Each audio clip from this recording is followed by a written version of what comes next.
All right, Michael, so we're diving into something pretty wild today, huh?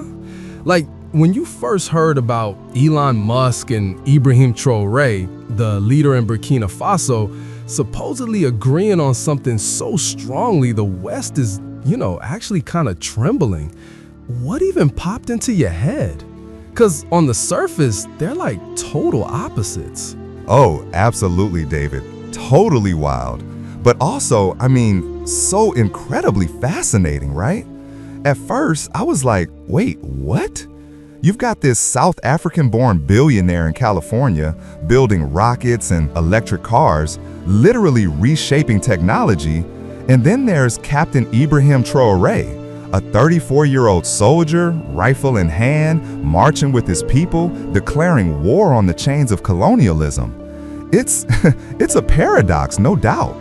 One speaks from boardrooms, launch pads, the other dusty streets and crowded rallies. Yet their voices, they're striking the same chord.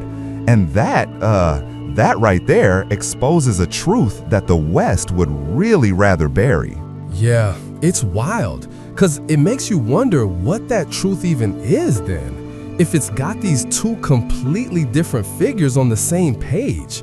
Like, what connects those dots, What are they seeing that, I guess, we're maybe not supposed to see? Or that the West is actively trying to, kind of gloss over? Well, for those of us who lived through the civil rights movement, who heard Dr. King's dream and Malcolm's warning, this paradox, this actually feels very, very familiar, David. We've always kind of known that truth can come from unexpected lips, that prophecy can wear strange clothing. It's not about the messenger, really, is it? It's the message itself. Back in the day, figures like Patrice Lumumba once stood in Leopoldsville, and he dared to speak of African freedom.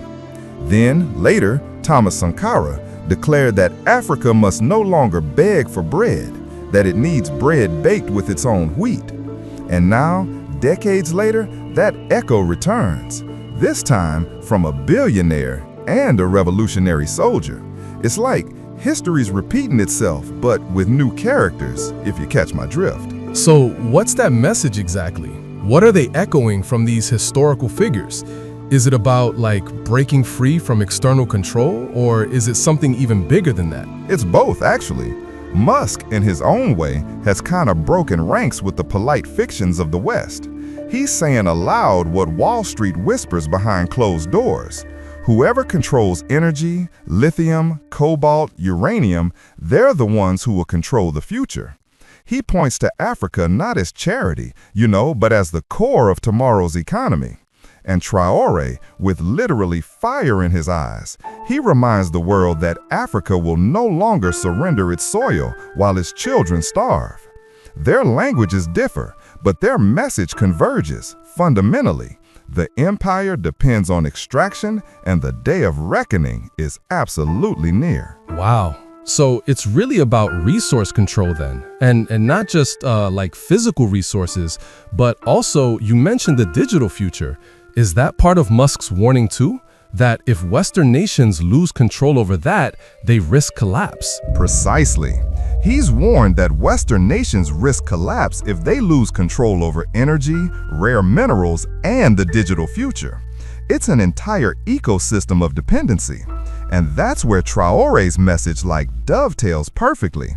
Africa will no longer feed empires while its children starve. It's the illusion of eternal dominance, David, that's finally beginning to crack. So, you see, it's no longer just Africa speaking, It's not just Silicon Valley whispering. It is truly a chorus that unsettles capitals from Paris to Washington. The question that remains for us, though, is urgent. If Elon Musk and Ibrahim Traoré, two men divided by culture, race, and destiny, can see the same storm approaching, will we, the descendants of struggle on both sides of the Atlantic, have the courage to face it? That's a really deep question, Michael. It makes me think about how memory has a way of braiding rivers together, even when they begin on different continents.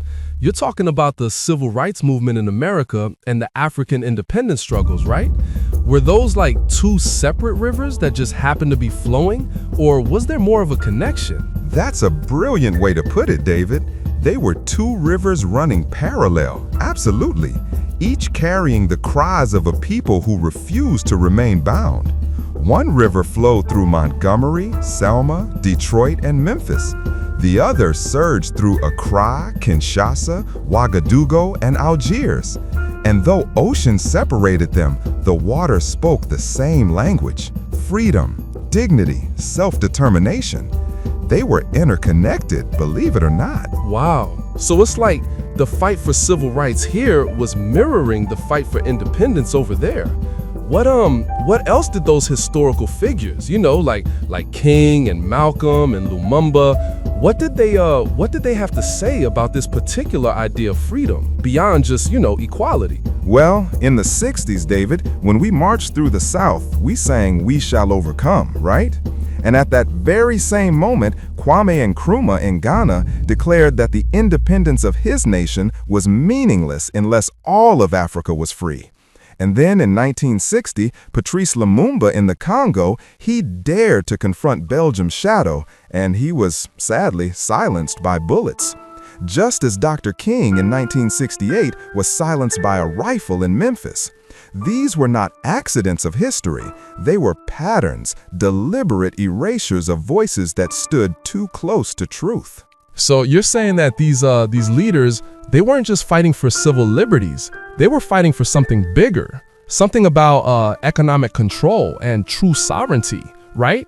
And you see that same fight today with Musk and Traoré? Absolutely. The names still burn. Malcolm X, who warned us that integration without liberation was a cage with painted bars. Thomas Sankara, who told Burkina Faso that borrowed aid was nothing but a new shackle. When Malcolm raised his fist in Harlem and Sankara planted trees in Ouagadougou, they were both telling us that freedom without control of our own resources, whether land, labor, or gold, was an illusion. And this is precisely where Musk and Traoré enter the frame, David, as unlikely heirs to that same vital conversation. That's a powerful connection. So it's really about like self-determination in its truest form. Not just political, but economic too. What kind of a response is this unexpected alignment getting from, the traditional powers, the West, that you mentioned are trembling? Oh, the West hears this, David, and it feels the ground shift. Because it's one thing for African leaders to mutter about sovereignty while signing contracts in Paris. It is another for a man as young as Traoré, emboldened by the legacy of Sankara, to say it with steel in his voice and millions of people behind him. And when that same message finds strange resonance with, the billionaire in America who has nothing to gain from colonial illusions, well, the shock is complete. So they're seeing a challenge to their established order, their way of doing things. What does history tell us about what happens when leaders, especially young ones like Traoré, start making these kinds of demands? Traoré's path is perilous, He knows the history of betrayal. He's spoken openly of Sankara's assassination, of how foreign powers and local collaborators conspire to end a dream. His youth makes him a symbol, but it also makes him a target. Already, the Western press paints him as reckless, radical, dangerous. Labels we have heard before, David, slapped on Malcolm, on King, on Lumumba. The script of empire does not change, only the actors do. But here is the truth the empire fears most. Traoré is not standing alone. So if the West sees this as a threat to stability, what kind of actions are they taking against Traoré or others who share his vision to try and maintain that stability? Well, you see, his words have resonated across Africa, sparking solidarity with Mali and Niger, igniting a chance of liberation that stretched from Dakar to Kinshasa. And across the ocean, among African Americans who still bear the scars of civil rights, his defiance stirs old memories. It reminds us of the nights when we risked jail for freedom rides, when our pastors thundered that God had not forsaken us, when we too believe that history could be bent toward justice if we were willing to bleed. So, who is Ibrahim Traoré? Right. Who is he really? Is he like a new kind of prophet, or is he just a symbol that's kind of been amplified by this moment? He is not a savior, David, not a saint. He is a man carrying both the fire and the scars of his people. But he is also a mirror, reflecting Sankara, reflecting Malcolm, reflecting the truth that empires cannot bury forever. He stands as proof that the struggle has not ended, that the voice of Africa is not silenced, that the same questions that haunted our marches in the 60s still haunt us today. And perhaps that is why his name, unknown in Western boardrooms just 2 years ago, now carries the weight of prophecy, because he embodies the oldest truth of all. The empire fears most not the powerful, but the honest. It's a very simple truth, but a profound one. That's heavy, Michael, and it really kind of brings it back home, doesn't it? This isn't just about Africa. It's about, our own history here too. The question is whether we will answer his echo, David, or let it fade into another forgotten grave. The struggle today is not fought with chains clinking in cotton fields, nor with signs reading "whites only" nailed to doors. It is fought in markets, in media, in minds buried beneath African soil, and in the digital streams that carry voices across oceans. And at the center of this modern battlefield stand two unlikely figures: Elon Musk, wielding satellites and algorithms, and Ibrahim Traoré, wielding the courage of a people weary of plunder. This convergence should not surprise us. It really shouldn't. It's like different tools, same tactic, right? Like discredit the voice before the message takes root. But what shakes the West the most then about this particular defiance? It's not only that Traoré defies him, David, it is that his defiance resonates. In Niger, crowds have torn down French symbols. In Mali, leaders echo his calls for sovereignty. In America, young black activists watch clips of his speeches and hear the same fire that once burned in Malcolm's voice. And when Musk, of all people, warns that the West's addiction to foreign resources will break it, the message strikes a chord even in boardrooms. The present struggle, then, is not isolated. It is not just Burkina Faso versus France, nor Musk versus regulators. It is a global reckoning over control of land, of speech, of truth itself.